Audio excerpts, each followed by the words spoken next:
Libercast presenta una producción de Libertópolis, donde nuestra misión es promover un mundo de personas libres y responsables en búsqueda de su felicidad.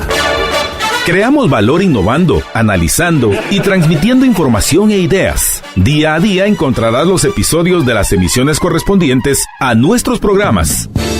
Contravía, todo a pulmón. Contravía por la tarde, más negocios y Liberviernes.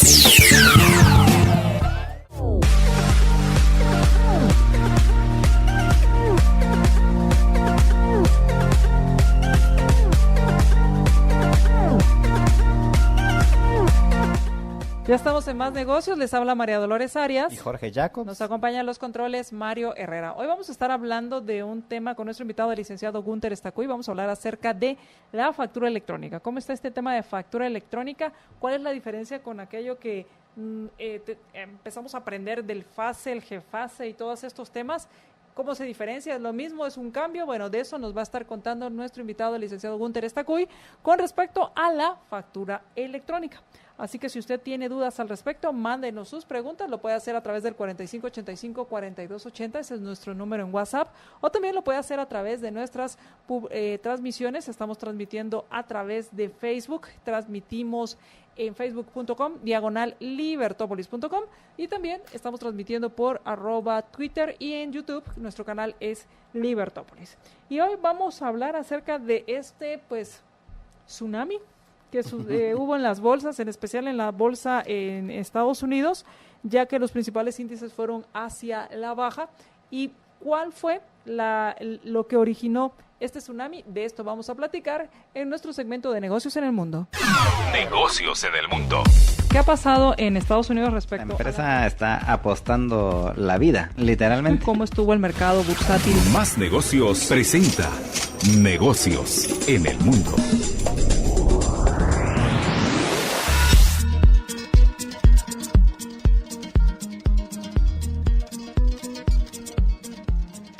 Como les comentaba, los principales indicadores bursátiles en Estados Unidos hacia la baja. El Dow Jones perdió 1.33%, el Standard & Poor's 500 1.67% y Nasdaq pues se llevó las pérdidas con un 1.46% hacia la baja. Y todo esto pues Porque se terminó Juego de Tronos, ¿no? Le respondemos. Y esto obviamente relacionado con el sector tecnológico, que no tiene tanto que ver con juegos de, ¿cómo se llama? ¿Tronos? Juego de Tronos. Juego de Tronos, imagínense. Pero vi un estudio de que hoy en Estados Unidos hubo una pérdida de productividad de aproximadamente 3.100 millones de dólares, solo de toda la gente que no fue a trabajar por la resaca de la final de Juego de Tronos. De la final de Juego de Tronos. Bueno, no tanto con Juego de Tronos, pero sí con juego de Twitters y juego de poderes que se está dando entre el gobierno de Estados Unidos y el gobierno chino a raíz de esta guerra comercial, como se le ha conocido, que inició Trump hablando de aranceles. Y lo primero que pasó pues fue que creo que fue el jueves o el miércoles, se emitió una pues como una restricción para poder negociar con una empresa en particular, y esta empresa fue Huawei. El presidente Trump pues dijo que se prohibía o se le prohibía a las empresas en Estados Unidos que negociaran con Huawei y en este comunicado. Y esto hizo que pues varias compañías empezaran a tomar medidas, entre ellas Google. Y de ahí el tema. El 16 de mayo, el Departamento de Comercio de Estados Unidos puso a Huawei y otras 68 empresas en una lista negra de exportación, lo que hacía que casi imposible que esta empresa pudiera comprar productos fabricados en Estados Unidos. Esto que implica que sus proveedores pues perderían a un muy buen cliente, y esto pues impactó en las bolsas. Proveedores como Qualcomm, Micron Technology y Broadcom, pues Broadcom fueran uno de los principales perdedores en esto. También otro de los perdedores fue Apple, a raíz de un informe que sacó HSBC diciendo que por los aranceles que se van a estar poniendo a estos productos, aumentaría el precio y por consiguiente pues habría consecuencias en la demanda. Y es que hay que tomar en cuenta que en el caso específico de Apple ha tenido, bueno, en general la mayor parte de empresas productoras de celulares han tenido una baja en la venta de sus celulares, bajo la premisa de que ya las mejoras son tan incrementales que realmente mucha gente dice, bueno, pues si ya viví año y medio con este celular, puedo vivir otros 6 meses, otros 8 meses con esto, sin que sea así trascendental el hecho de que cambie a la siguiente versión, ¿no? Claro, el punto aquí sería que ya cada vez menos personas cambian el celular con cada nueva versión, sino se esperan a ver si la segunda versión va a ser mejor o va a tener mejoras sustanciales para hacer ese cambio. Cada vez hay menos zapetas. Pero Zapeta es fiel a esa causa. Pero mientras tanto, pues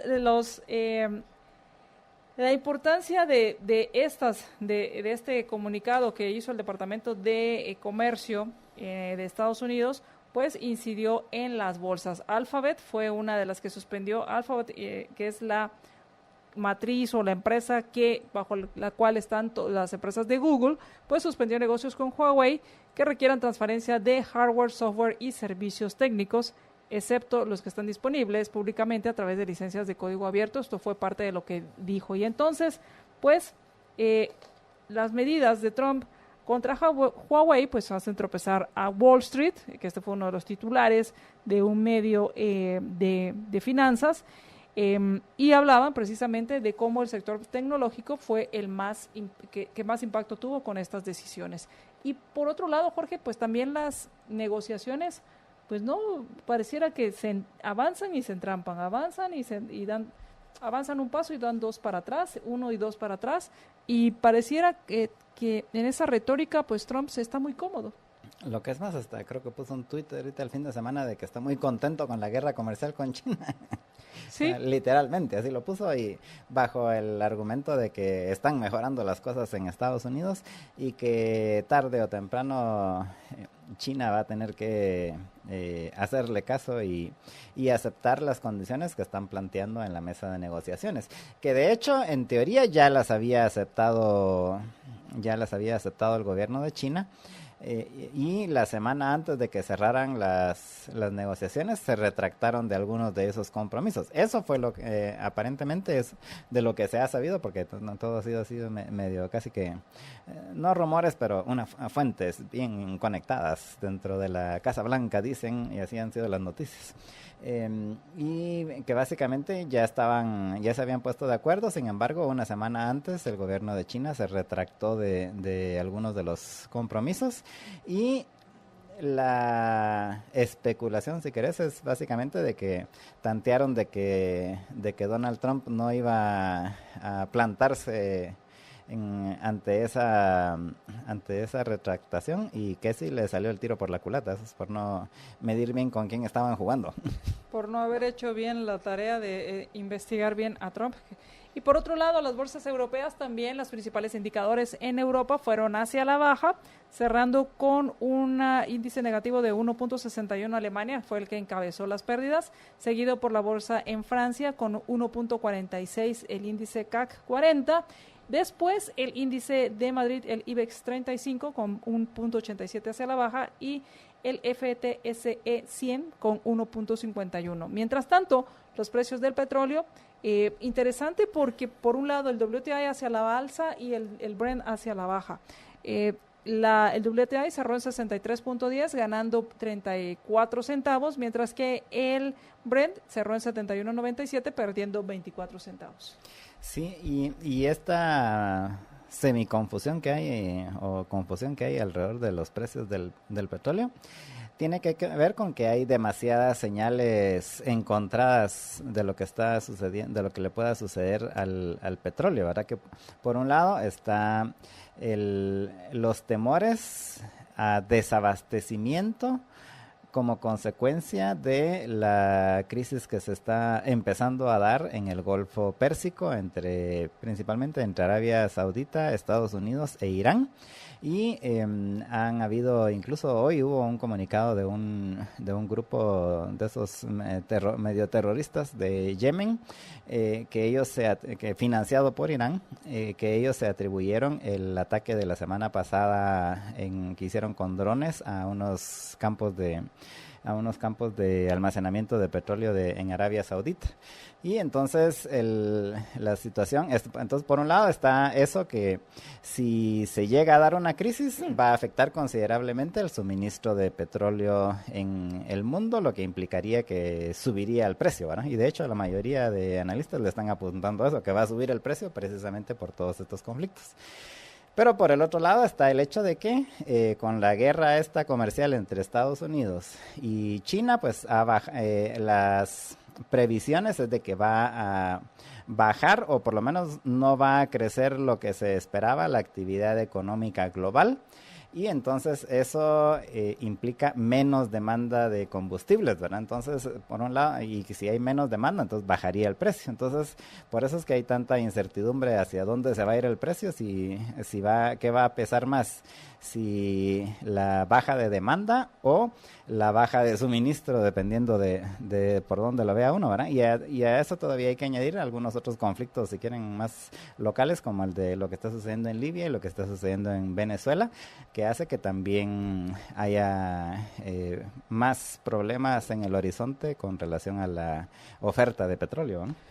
Y siguiendo el tema de Huawei, Jorge, por un lado les dijimos que en el 16 de mayo habían lanzado esta lista de empresas, la lista negra de empresas con las cuales no se podía comerciar en Estados Unidos, pero después hoy se dio a conocer que pues el Departamento de Comercio establecía una licencia temporal. Esto quiere decir, es como un permiso que le dan a Huawei y le dijeron, bueno, estás castigado, pero te vamos a dar un chance. Imagínate los de Google, que el jueves sacan este comunicado de las empresas. Sí, en la lista negra. Y que pusieron en la lista negra no solo a Huawei, sino a 68 empresas afiliadas a Huawei, ¿va? Entonces, y restricciones para las demás empresas, especialmente empresas estadounidenses, de tener negocios con estas empresas. A eso lo hicieron el jueves. Entonces, el domingo anuncian los de Google, bueno, entonces pues ya no vamos a poder venderle nosotros el sistema porque aquí nos lo está prohibiendo el gobierno. Claro, gringo, y si seguimos nos van a multar. Y baja las bolsas y todo lo que pasa y todo, y ya todo el mundo ya no quiere, ya que tiene Huawei, está diciendo, ¿y ahora qué hago con mi celular? Y al otro día viene el gobierno y dice, ¿saben qué? Mejor les damos otros meses de... Hasta el 19 de agosto. Siempre no, después de que Google ya había hecho el gran anuncio, ¿no? Así es, y entonces lo que hace el Departamento de Comercio de Estados Unidos, pues establece esta licencia temporal, con lo cual Huawei puede mantener las redes existentes y proporcionar actualizaciones de software de los teléfonos móviles en uso fabricados por la compañía. Y esto reduce las restricciones, como habíamos comentado, que se le habían impuesto la semana pasada. Esta licencia temporal o este permiso va a estar vigente hasta el 19 de agosto. ¿Qué va a pasar de aquí al 19 de agosto? Ni Trump lo sabe. Pero hay algo importante ahí con relación a el sistema operativo y las aplicaciones.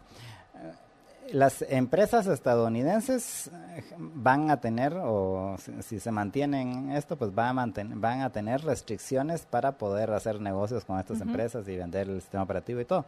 Sin embargo, por ejemplo, en el caso de Android está, si querés, la versión más avanzada, que es la que Google va desarrollando, pero hay una versión paralela en código abierto que no va tan desarrollada, pero que va así muy pisándole los talones, ¿no?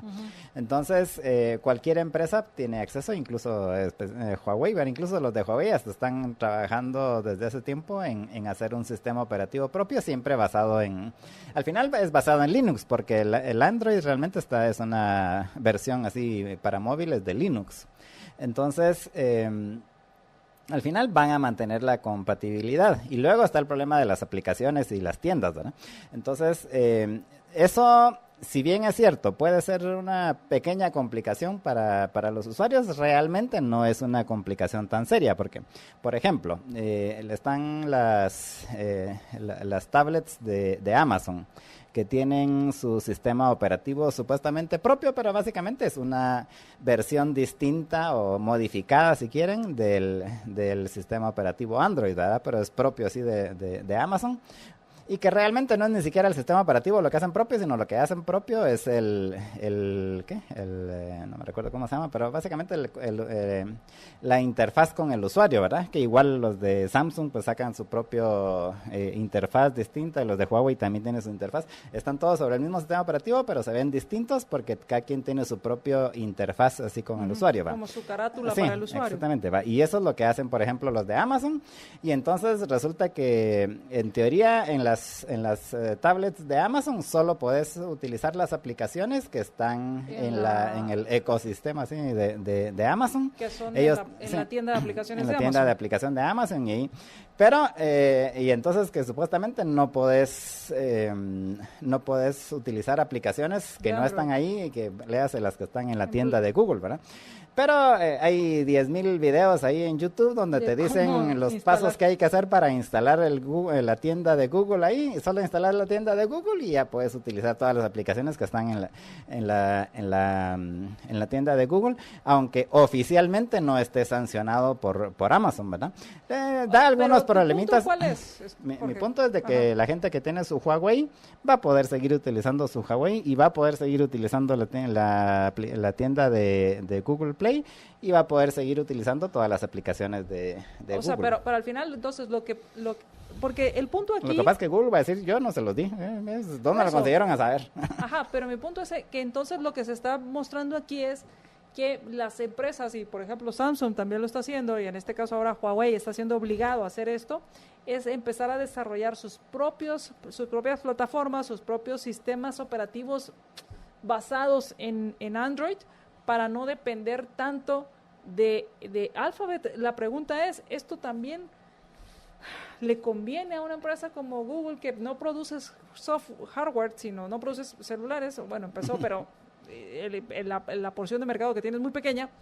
Si esto también no le complica a Google su expansión, y todo por decisiones de políticos. Por supuesto que le complica, porque para Google su negocio está en que mientras más gente tenga su sistema operativo y donde le puedan poner sus anuncios, mejor, ¿verdad? Mejor, entre más aplicaciones hayan en su tienda, mejor. Y entre, por ejemplo, era interesante, porque en América Latina había un estudio hablando que Huawei, como... ya no hablemos de toda la tecnología que tiene Huawei en cuanto a telecomunicaciones, sino solo en smartphones había pasado del 10º al 5º lugar en 5 años. En Latinoamérica. En el mundo ya es el segundo. Después de Samsung. Imagínate. Está Samsung, después está Huawei y creo que de tercero o cuarto viene Apple. Pero recordemos que Apple es un mercado así más pequeño. Que hasta tiene bastante mercado, considerando que solo... que tiene su propio sistema operativo y que tiene sus propias interfaces, versus la otra que está montada sobre Android. Entonces esto nos lleva a entender que al final toda esta discusión de políticos incide en la economía y también podría poner a varias empresas gigantes de la tecnología, pensando en Samsung, que decir, bueno, ¿en qué momento caigo en desgracia? Y me ponen estos problemas. Porque por otro lado, la pregunta es, ¿cómo afecta a los usuarios de Huawei las medidas que está tomando Google? Por el momento, creeríamos que no los va a afectar y que de aquí al 19 de agosto, Huawei obviamente va a encontrar, si esto se mantiene, va a encontrar la forma de poder utilizar lo que tú decías, la plataforma de Android, y adaptarla para que sus usuarios puedan seguir teniendo sus actualizaciones.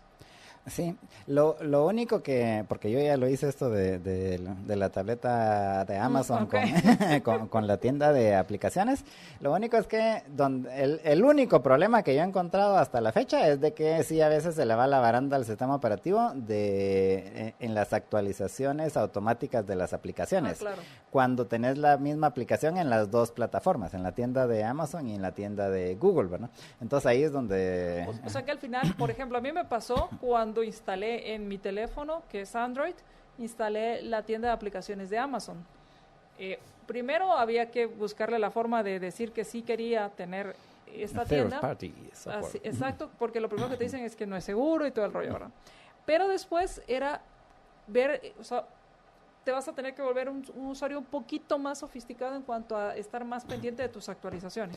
Sí, porque cuando las actualizaciones automáticas no funcionan porque se le va la baranda al sistema operativo de dónde la tiene que actualizar, ¿verdad? Entonces, si tienes la misma aplicación en ambas plataformas, tenés que meterte tú a alguna de las tiendas y desde ahí decirle que la actualice.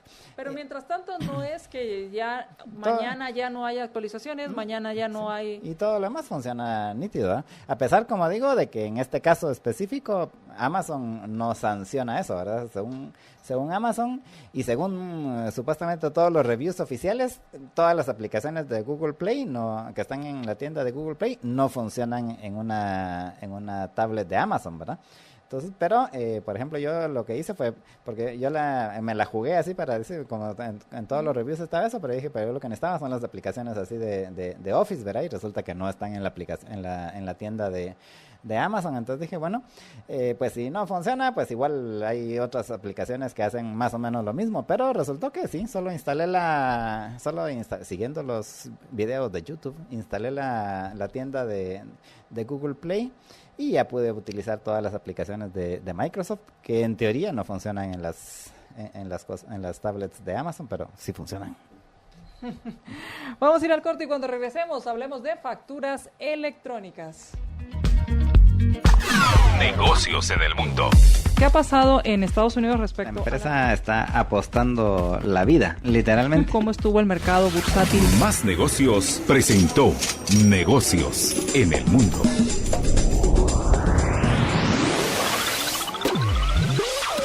Continúa con nosotros ingresando a nuestras redes sociales.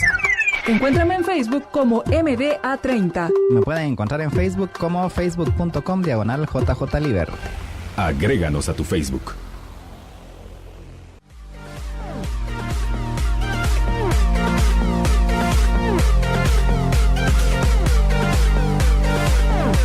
Ya está con nosotros nuestro invitado, el licenciado Gunter Estacuy, con quien vamos a hablar acerca de la factura electrónica. Muy buenas noches, Gunter, ¿cómo estás? Buenas noches, muy bien, gracias. ¿Ustedes qué tal? Bien, gracias. Cuéntanos acerca de la factura electrónica. ¿Qué es esto de la factura electrónica? ¿Y qué tiene que ver con el tema cuando alguna vez hablamos acerca del FASE, del GFASE y todas estas cosas? ¿Eso es otra cosa y a quiénes aplica? Así que tú dime por dónde quieres que empecemos. Es lo mismo, pero más sencillo. Ok, eso ya es decir bastante, si hablamos de impuestos. Sí, la verdad que sí. El tema básico es que que eran las FASE o las GFASE estaban enfocados principalmente a los grandes contribuyentes. Uh-huh. Entonces, el emisor el contribuyente elegido para emitir las facturas tiene que pedir a alguien que valide las facturas, y ese que valida las facturas le manda la información vía servidor a la SAT, y el de la SAT, ¿cómo se llama y la SAT viene y revisa los manda por bloques. Uh-huh. Lo recibía la SAT, los validaba, y entonces los daba de regreso. Eso era lo que pasaba con el FASE, GFASE y todas estas cosas. Exacto, pero aplicaba para grandes contribuyentes. Grandes contribuyentes. El tema básico es de que la factura electrónica es un instrumento, hay que estar muy claros que la temática de México aplica con la temática de Guatemala, ¿verdad? Entonces lo que está pasando allá es lo que va a pasar acá. O sea, lo que veamos que pasa allá, es casi tarde o temprano va a venir aquí. Okay. Entonces, la factura electrónica ya está aplicada en México. Perdón. Y en Guatemala, lo que se pretende es que sea igual universal. Entonces, al ser universal, va a obligar a todas las personas a que emitan su documento, y al emitir el documento, obviamente, se va a llegar a las arcas de la SAT, y entonces ya, pero a los archivos de SAT, uh-huh. Entonces ya los archivos de SAT van a poder empezar a controlar y a vincular la facturación. Y en este momento, dices, la idea o el objetivo es que esto llegue a todos los contribuyentes. A todos. ¿Actualmente cómo está funcionando? Actualmente bueno, actualmente ya con la nueva, con lo que es la factura electrónica, pues ya puede ser aplicable a todos. Pero no están obligados. No están obligados. Ok. Entonces, la ley lo que habló es, bueno, primero vamos a hacer nosotros los que, como SAT, vamos a decir quiénes van a estar obligados y vamos a irles informando. El tema es que como era una prueba, ¿verdad? Entonces ya se pasó el proceso de prueba, entonces ya los que hacen la certificación o los que se llaman los certificadores de todos estos procesos, ¿cómo se llama? Ya están funcionando, ya el sistema ya está claro, ya todo va en camino. Entonces, bueno, ahora ya pasamos por los grandes contribuyentes, ahora se baja a todo el resto de contribuyentes. Entonces, si bien es cierto, no es obligatorio en este momento, ya el sistema está diseñado para ser obligatorio. Entonces, obviamente van a empezar a probar, ¿verdad? Entonces ya pasaron por los grandes, van a pasar por los medianos y después van al pequeño contribuyente. O sea que al igual que lo de México con Guatemala, aquí es tarde o temprano nos va a llegar a todos. Tarde o temprano nos va a llegar a todos. Entonces, como la ley dice ahora, la ley dice, mire, solo los que vamos obligando. Pero también dice, si usted quiere hacerlo, hágalo. El tema era de que esto, si uno hace grandes emisiones de facturas, obviamente hay que ir con un certificador, porque el certificador va a tener que dar el software para que uno pueda decir, mire, yo lo meto, le mando el batch a usted lo certifica, se lo manda a la SAT y me lo regresa. El problema que existía era que no estaba la tecnología adaptada para, por ejemplo, un pequeño contribuyente. Sí. Entonces él no iba a hacer 1000 facturas diarias, ¿verdad? Hará 1, 2. No, hay instituciones que también, ¿cuántas facturas hacen en un mes? 30 facturas. Entonces no van a pagar a un certificador y quien les almacenen en los discos duros y todo el rollo ese, las facturas. Entonces ya SAT, al pasar este siguiente paso, abren la agencia virtual. El hecho que yo pueda ser yo mismo mi certificador. Solo para aclarar los términos, porque yo tengo ahí una pequeña duda conceptual. Lo de agencia virtual es un sitio en la SAT donde yo me meto con un código, es un programita que yo tengo en mi máquina, o es una aplicación que tengo en el celular, o qué es la agencia virtual. La agencia virtual es la agencia que es como que yo pueda ir a la SAT. O sea, muchos de los trámites ya no son aplicables a irlos a hacer en la SAT. Por ejemplo, la habilitación de libros antes tenía que uno hacer el gran trámite, ahora no. Ya uno ahora tiene su agencia virtual. Lo único que para ello hay que solicitar el código y la autorización para poder entrar. Pero entonces, no me contestaste. Entonces, la agencia virtual no es más que el acercamiento de SAT hacia el contribuyente, que a través de una autorización que uno solicita, ya uno puede empezar a hacer sus trámites propios dentro del... Pero por lo que voy a hacia como si uno fuera una agencia real. Pero entonces, lo que voy entendiendo es que es una plataforma porque está en el portal de la SAT y entonces ahí entras con tu código y tu usuario y ahí te dan los servicios. Entonces, exacto. Esa era mi pregunta básica de si es una página en internet. Es una página en internet. Bueno. O sea, es una página en internet. Porque entonces ya no me acerco a la agencia tributaria, sino que lo hago todo y virtual. No es la banca SAT. No es la banca SAT. Banca SAT es la opción para el pago de impuestos en el banco. Entonces, cuando se trata de trámites, por así decirlo, uso la agencia virtual. Cuando tengo que desembolsar, tengo que ir al banco. Tengo que ir al banco. O presentar formularios, no necesariamente desembolsar, porque hay formularios que se presentan en ceros. Cero, exacto. Ok, cuando presento formularios es banca SAT. Es banca SAT. Ok. Eso ahora es de Claraguate, pero el banca SAT es la forma de pago a través del banco. Y entonces la agencia virtual es el hecho que yo ya no voy a SAT, sino que entro a mi plataforma virtual, le entro y eso es para cualquier contribuyente. Para cualquier contribuyente. O sea, el tema ahorita es cómo se llama que ya eso, por eso les digo, lo obliga. Entonces la nueva modalidad de las facturas electrónicas me hace que yo entre a mi sistema de usuario de banca SAT. Entonces en mi sistema de usuario de banca SAT ya puedo optar. Entonces ya puedo optar a decir, antes la ley decía, mire, o sea, volvemos a la fase, el emisor de la factura, el certificador de la factura y SAT. En cambio hoy, entonces el certificador de la factura solo puede hacer empresas grandes, porque maneja un montón de facturas. En cambio hoy, yo puedo ser mi mismo certificador, porque voy a emitir 2 facturas en un día, O sea, no va a tener un volumen tan grande. Entonces ya SAT me permite ahora utilizar el sistema en línea y decir, ¿sabe qué? Ingrese usted y póngase como certificador usted de sus facturas. Porque usted mismo se va a decir, sí, chequea y está bueno. Usted le da como el OK a la impresión de la factura. Entonces ya con ese OK me quito el término de certificador, entonces el emisor se vuelve certificador, va a la base de datos de SAT y se archiva. Entonces esos documentos ya generados, automáticamente ¿qué va a suceder? Y lo vamos a ver en la agencia virtual ahorita. Entonces yo voy a venir y voy a decir, bueno, a mí voy a verificar quiénes me han dado facturas. Entonces cuando yo emito pongo mi número de NIT. Entonces al poner mi número de NIT yo voy a decir, bueno, ¿cuántos me han dado facturas? Y me van a decir electrónicamente todas las facturas que han emitido. O sea que básicamente Entonces, va a estar todo lo que yo he comprado. Todo lo que tú has comprado y que el emisor ha hecho las facturas. Entonces va a estar en este sistema. En este sistema. O sea, el de la agencia virtual es para los emisores de pocas facturas.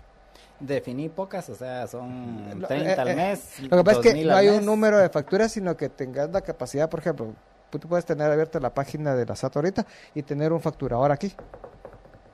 Y estar emitiendo todas sus facturas. Y si te truena el servicio, como suele suceder en los fines de quincena y los fines de mes de la SAT. No emites factura hasta después. Ajá. Vamos a ir al corte y vamos a ver de qué se trata, qué pasa con los sistemas de respaldo. Y para ir entendiendo, entonces, ahorita, en este momento, no están obligados y quienes quieran pueden emitir facturas desde este sistema, de esta agencia virtual. Vamos a ir al corte y cuando regresemos, las preguntas de Jorge eran, ¿cuánto es pocas facturas? ¿Y qué pasa si hay un plan de contingencia o qué sucede si el sistema se cae? Vamos al corte y regresamos. No te caerá.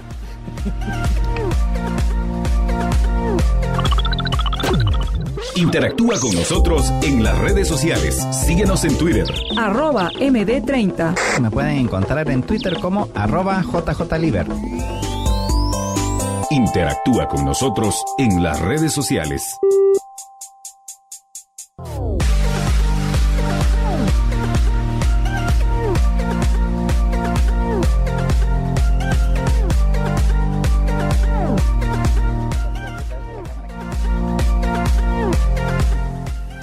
Regresamos a más negocios y estamos hablando acerca de la factura electrónica y creo que vamos a tener que hacer otro programa, Gunter, para seguir hablando por todas las preguntas que hay al respecto. Y entonces Jorge decía, bueno, pocas facturas, ¿cuántas son? No hay un número de pocas. El término que yo utilizo de pocas es el hecho de que puedas generar ese número de facturas en el día. Porque obviamente vas a tener que tener una persona designada, o sea, si... depende cuántas facturas hagas para que él te pueda emitir las facturas, pero yo digo, puedo tener 30 facturas por día. Si asigno a alguien que sea mi facturador, automáticamente entro al sistema de SAT y empiezo a meter la información de mis facturas. La SAT sí te da solo opción hasta 6, con una fecha de 6 días antes. Por lo que decían, ¿verdad? Se cayó el sistema ayer y no pude emitir las facturas. Va, espérese, pues. O sea, sí puedo emitir facturas 6 días atrás. Yo mañana vengo y digo, fíjese que ya no las pude emitir. La subo al sistema con la fecha del día anterior. Por ejemplo, hoy es 20, tendría hasta el 25 para emitir esas facturas. No, para atrás. Para atrás. O sea, si las del... Pero, por ejemplo, hoy 20 no la pude emitir. Tendría hasta el 25 para emitirlas. Ok, y si hoy es 20, tengo los 6 días atrás. Es correcto. Y si hoy es 20, puedo emitir hasta el 15, creo yo.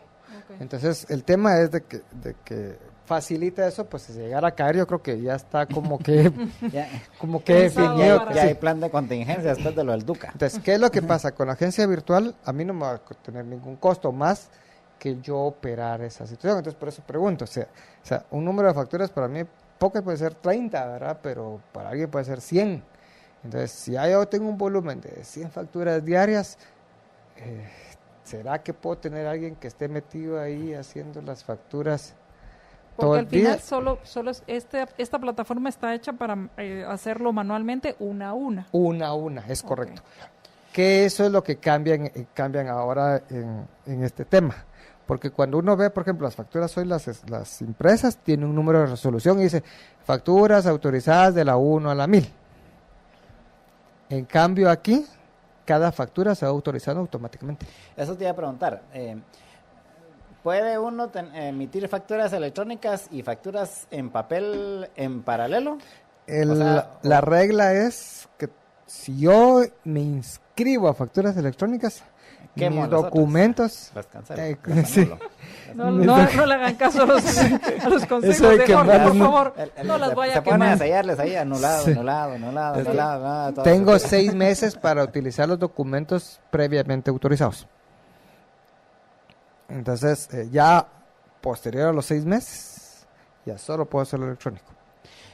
Pero eso de esos 6 meses, entonces sí puedo emitir facturas electrónicas y Exacto, ir facturas en probando, papel como ir probando cómo va a funcionar mi sistema de emisión de facturas. Una vez cumplo esos 6 meses, ya no hay marcha atrás. Ya no hay marcha atrás. Ya de plano. De plano ya no. Peor que matrimonio. Peor que matrimonio. Exacto, es peor que el matrimonio. Sí. Pero Hasta que la muerte nos separe. Pero tener la... Ya se me fue tantas preguntas que tenía. Empezás a emitir esto y estás emitiendo tus facturas físicas. Antes tenías que, o sea, para las facturas físicas tenías que tener sacar tu autorización y mandarlas a imprimir y todo. Aquí ya lo de las autorizaciones de facturas Se acabó. Se acabó. Exacto. Entonces, por eso es que cuando uno se vuelve certificador, él es el que valida y le dice como sí está bien, está autorizada su factura. Entonces, ahora en el sistema nuevo automáticamente está tu autorización. ¿Qué pasa si, por ejemplo, tengo un omiso? O sea, ya estoy funcionando porque ya ahorita nos metimos a ver con Gunter y a la hora de pedir la autorización, entonces ahí pide varios requisitos que uno esté al día en sus impuestos y toda la cosa. ¿Va? Ajá. Ya estoy emitiendo mis facturas y todo y de repente un mes se me fue la baranda o no lo pagué o no tenía dinero y dije, bueno, pues me voy a tener que pagar con multa el mes entrante y todo y resulta que aparezco en el sistema como que no he pagado mis impuestos. ¿Puedo emitir facturas? Sí puedes emitir porque lo que se estaba pidiendo ahí es para volverme certificador. Entonces, en ese momento que me están diciendo que puedes ser certificador o emisor de facturas, cumplí con todo esto. Posteriormente vamos a ver qué hace SAT, porque acordémonos que SAT va creando temas conforme va pasando el tiempo. Entonces puede ser de que ellos sí automáticamente dijeran, mire ustedes, si no tiene alguna deficiencia ahí, entonces no lo puede seguir emitiendo, pero recordémonos que, por Eso ejemplo, sería casi que inconstitucional, creo. pero acordémonos que Pero que eso se mantiene, del norte de los de la SAT, ¿no? pero se mantiene ahorita porque si yo, por ejemplo, no he pagado mis impuestos de un mes, 6 meses, y voy a pedir autorización de facturas, no me la dan. ¿Qué pasa? Entonces puede ser que eso pueda suceder, o sea, creo que por ahí va a ir que sí va a suceder. Vamos a ir al corte y nos mandan una pregunta con respecto a los inventarios. Y yo tenía también otra pregunta con respecto a el texto del concepto de la facturación. ¿Es predeterminado o yo le puedo No. poner Ahí lo lo pone que yo uno. quiera? Porque a veces el cliente resulta que quiere que le ponga hasta la orden de compra y el número de presupuesto y Ahí todo eso. es. Entonces vamos a hablar de eso cuando regresemos del corte. ¿Y qué pasa con los inventarios? ¿Hay alguna forma de amarrar inventarios o qué pasa con aquellos que manejan inventarios? Vamos al corte y regresamos.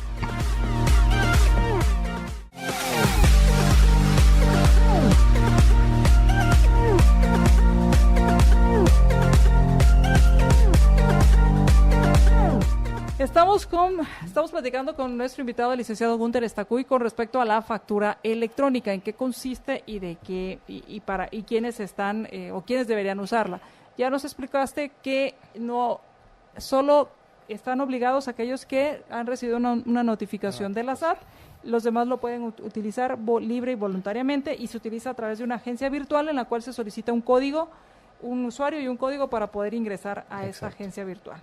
Jorge ya hizo algunas preguntas con respecto a qué era poco, qué era mucho, y nos mandaron una pregunta con respecto a inventarios, y te hacía la pregunta de el concepto, si hay alguna restricción para poner el concepto en la facturación, y qué sucede con quienes manejan inventarios. No aparece ninguna restricción Con respecto al con concepto. respecto al concepto. Ok. O sea, con lo que maneja inventarios en este momento, si vamos a la modificación que hubo con la ley del café, que ahí metieron otro montón de temas, ¿verdad? Entonces aprovecharon a hacer algo interesante y nuevo. Entonces ahí creo que se va a vincular. en esta ley aparecen ya los libros contables virtuales. ¿En la de ley del café? En la ley del café. O sea, hicieron una reforma sin que nos diéramos cuenta. Ajá. Ok, interesante. Aplicó solo para lo del café, pero igual. Otra vez eso es la muestra de hacia dónde vamos. Que eso lo hicieron para lo de hacer más rápido lo de la devolución del crédito Exactamente. Fiscal. Entonces ya si empezamos a ver, entonces ya hay libros contables virtuales, ya hay facturas electrónicas virtuales. Entonces obviamente se van empezando a ir a amarrar. Entonces mi descripción va a ser, o sea, para las personas que lleven servicios, va a tener que ser bien clara para que yo pueda ponerlo. Ahí de todas maneras en la agencia, en la factura electrónica no puede poner un producto y le pone la descripción, 2 productos y le pone la descripción, líneas. Las cantidades de líneas que uno quiera, 5 productos, claro, y le pone la descripción y le pone el valor. Entonces, y vemos incluso que se puede facturar no solo en moneda local, o sea, se puede facturar en otras monedas. Entonces, sí va a haber una vinculación de este tipo de información con los inventarios. Entonces, cuando ya, no sé si en cuánto tiempo va a ser, pero cuando todos los libros también vayan a ser obligatorios, entonces creo que ahí va a empezar a cazar. Para los grandes contribuyentes ya van a ir empezando a cazar cada una de esos tipos de detalles. Que insisto, con la ley del café, pues ya apareció esto y es porque ya se puede vincular. Entonces tengo que tener mucho cuidado con la descripción de mis artículos, obviamente para los que están llevando el control de inventarios. Los que prestan servicio, pues no habrá un servicio de contabilidad. Porque básicamente, obviamente, al ir poniendo los ítems, tendría que amarrar con la declaración que yo hago, donde también manejo inventarios. Ahí te va a ir empezando a generar ya bases de datos para SAT, para que pueda ir cruzando toda esa información. Porque al final, o sea, yo tengo como negocio una factura de compra de mercadería. Vamos a suponer que no hay transformación, que solo soy compra-venta, y por otro lado estoy generando estas facturas electrónicas con los ítems que voy descargando de esta compra, por así decirlo. Exacto. Aparte es el tema de cuando hay producción. Aparte es el tema cuando hay producción. Cuando hay manufactura. Pero por ejemplo en este que es bien sencillo, de solo ser intermediario, obviamente el proveedor va a generar una factura electrónica y va a decir, le vendí a María Dolores 20 artículos. Entonces María Dolores va a decir, mire, yo solo he vendido 2. Ah, ok. Y después vas a comprar otros 20. Ahora solo vendí otra vez 2. Entonces ya tengo un inventario 38. Entonces va a ser más fácil para el sistema de contribución empezar a cruzar. Y esperemos que cuando hagan lo que México está haciendo, que está desapareciendo el dinero, va a ser todavía más controlado todo. Entonces... Es impresionante porque ojalá viéramos todas esas propuestas en la parte de la Contraloría General de Cuentas, que eso es lo que siempre hemos insistido. Hay otra pregunta. ¿Qué pasa con las empresas que emiten 30,000 facturas diarias en un lapso de 2 a 3 horas? Esos, obviamente, ahí no van a poder estar a su agencia virtual. Ahí sí van a tener que ir y buscar un certificador de facturas que les va a proporcionar el sistema y les va a tener un costo.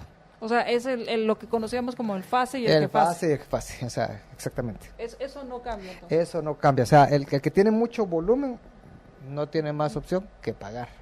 Claro, no le conviene esta... Pero si lo vemos despacio, al final es el cuánto costaba emitir una factura, o sea, imprimir una factura. Ahora, hablamos y surgen aquí todas las preguntas, Jorge tenía, yo a mí también. ¿Qué pasa cuando yo hago notas de crédito o anulo una factura? Dentro del sistema todavía te lo permite hacer. Okay. También te lo permite las notas de crédito, ¿no? Porque todos los documentos son electrónicos. Entonces también se te permite hacerlo. Y para, bueno, me meto ahí, emito mi factura. ¿Y qué hago para dársela al cliente? Ya no es obligación que te la dé. Si ya estoy en este formato. Si ya estoy en este formato. Porque lo que sucede es de que entonces, es lo que te decía, cuando uno entra a su agencia virtual, entonces uno dice, ¿quién me emitió facturas? Y ahí uno puede generar un archivo en PDF, en Excel o en XML, creo que es el archivo. Entonces, yo puedo bajar y decir, bueno, bajo en mi listado, en Excel, y ahí tengo todas mis facturas que me emitieron. Y si yo las quiero ver en la misma agencia virtual, entro ya teniendo ese listadito, voy a verificar mi factura física, le imprimo si yo quiero, pues, pero eso es para los que me la emitieron así de manera electrónica, y los que no me emitieron esos definitivamente te tienen que dar. O sea que yo en mi contabilidad tengo que tener una parte de lo que voy a tener ahí y otra parte de lo que voy a tener físico. Hacia ahí va a empezar a migrar. Por ejemplo, quienes emiten fase, y Gefase, me lo pueden, o sea, eso no me va a llegar a mi sistema, a mi agencia virtual. No. Eso me lo envían por correo. No, eso igual tiene que aparecer. O sea, tú ahora en tu agencia virtual puedes entrar y decir quién te emitió. Pero si es fase y Gefase, igual es ¿sí una aparece? factura electrónica. Lo que pasa es que el Gefase se elimina el término de fase por lo que se llama ahora la factura electrónica en línea. Pero, por ejemplo, los que sigan emitiendo en esta fase, ya se están pasando a la factura electrónica en línea. O sea que los que emitan en factura electrónica en línea, aunque sean una empresa que tiene su certificador y que emite 30,000 facturas al día, van a aparecer ahí. Sí. Ah, ok. Si yo voy a un restaurante de comida rápida y que me dan una factura de 30 quetzales, ahí me va a aparecer. Ahí te va a aparecer porque... Exactamente. Entrando a mi agencia virtual. Entrando a tu agencia virtual, porque como va a incluir tu número de NIT, entonces automáticamente él vincula el número de NIT. Entonces, ¿Y las de consumidor final? También se emiten en el sistema y dicen consumidor final. Eso no llegan a ningún lado. Pues eso no llega a ningún lado, claro. Pero sí se pueden emitir de consumidor final. Claro. Pues vamos a quedar aquí porque se nos ha ido el tiempo muy rápido, Gunther. Vamos a tener que hablar de este tema más adelante porque pues surgen también las preguntas con respecto a como pequeños contribuyentes a veces se factura y es por ventas de un quetzal, por ejemplo, las facturas hay que facturar por ventas de un quetzal, o sea, hacer una sola factura. La ley dice que todo lo que es una factura de menos de 25 quetzales hay que hacer el acumulado, una sola factura, un bloque de facturas. Por todos esos consumos. Por todos esos consumos. Y eso habría que hacerlo en esa factura. Eso habría que hacerlo en la factura electrónica. Lo que pasa es que ahorita hay que estar claro es de que esto va a ir por fases, ¿verdad? O sea, claro. Ya cambio de Gefase a factura electrónica, bueno, ahora ya miren, ya no hay excusa de que no hay una forma de hacerlo, ya está en la banca virtual, entonces ahora saque su banca virtual. Sin embargo, actualmente la ley te obliga a documentar tus gastos. Ese es tu documento, porque ahora todo es digital. Ok, entonces ya no tendrán que decirte dónde está el papel. Ya no van a decir, se supone que entonces ya las haya, no tiene por qué estar diciendo, mándeme una copia de su factura porque ahí están todas las electrónicas. Obviamente va a tener acceso a todo eso. Pues vamos a ir al vamos tengo otras dudas, pero mejor para el siguiente programa. Se quedan las dudas. Muchísimas gracias a todos los que nos mandaron sus preguntas. Tratamos de responderlas todas y estén pendientes. En próximas semanas seguiremos hablando de este tema y todas las implicaciones que tiene porque como tú decías, una vez te registras, tienes 6 meses para hacer esas pruebas en paralelo y después ya no hay vuelta atrás. Peor que matrimonio. Peor que matrimonio. Muchas gracias a todos ustedes. Muchas gracias, Gunther. A la orden. Gracias a todos quienes compartieron la transmisión. Por favor, compártanla porque es importante que nos vayamos enterando cómo va evolucionando el tema del pago de impuestos, que es muy importante pues a la hora de hacer caminar nuestros negocios. Jorge. Bueno, ya saben, hay que estar pendientes porque tarde o temprano todos llegaremos ahí. Que tengan una excelente noche. Nos escuchamos en nuestra siguiente emisión de Más Negocios y mientras nos volvemos a escuchar, sea feliz sin excusas.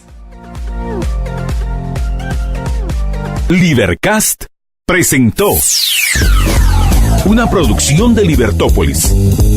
Recuerden que si quieren conocer más de nuestros programas, seguirnos en las diferentes redes sociales, o si quieren ver nuestros programas y conocer a nuestros conductores e invitados, pueden ingresar en www.libertopolis.com. Recuerda suscribirte y dejarnos 5 estrellas para que continuemos trabajando en producir más podcasts de tu interés. Libertópolis, ideas con valor.